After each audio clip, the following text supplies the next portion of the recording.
سلام بر شما علاقه‌مندان سیما نیوز. 7 خبری این هفته از افغانستان و جهان با من همیرا افغان. نخست اخبار از افغانستان. ملا عبدالمنان عامری سرپرست وزارت کار و امور اجتماعی با دکتر علی وزیر کار قطر دیدار کرد. دفتر مطبوعاتی وزارت کار و امور اجتماعی با نشر خبرنامه گفته است در این دیدار دو طرف روی روابط دو جانبه، منافع مشترک، مشکلات کارگران افغان مقیمان کشور بحث کردند. 979 تن در 24 ساعت گذشته به گونه اجباری از طریق مرزهای اسپین بولدک، قندهار و ترخمننگرهار به کشور برگشت نمودند.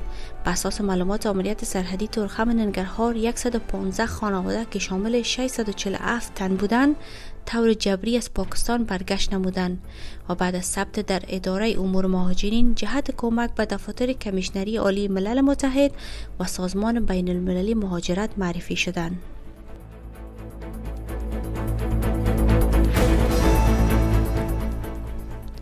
برای 600 کودک که در نتیجه سیلاب‌های اخیر در بغلان آسیب دیدند، مکان‌های دوستانه ایجاد شده است.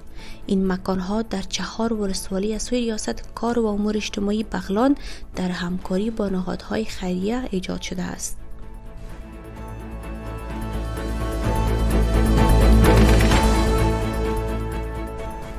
عبدالقیوم کرزی نامزد انتخابات ریاست جمهوری 2014 افغانستان و برادر بزرگ حامد کرزی در سن 67 سالگی در مریلند امریکا درگذشت. رجب طیب اردوغان رئیس جمهور ترکیه توافقنامه معافیت ویزا برای دارندگان گذرنامه‌های دیپلماتیک افغانستان را لغو کرده است. دلیل این تصمیم اعلام نشده است، اما چند روز قبل رئیس اداره مهاجرت ترکیه همراه با یک هیئت به کابل سفر و با مقام‌های حکومت طالبان دیدار و گفتگو کرده است. و حال از جهان. نروژ، اسپانیا و جمهوری ایرلند رسما اعلام کردند که فلسطین را به عنوان کشور به رسمیت می‌شناسند. دولت اسرائیل با انتشار بیانیه این تصمیم را به شدت محکوم کرده و آن را پاداش برای تروریسم و جنگ خوانده است.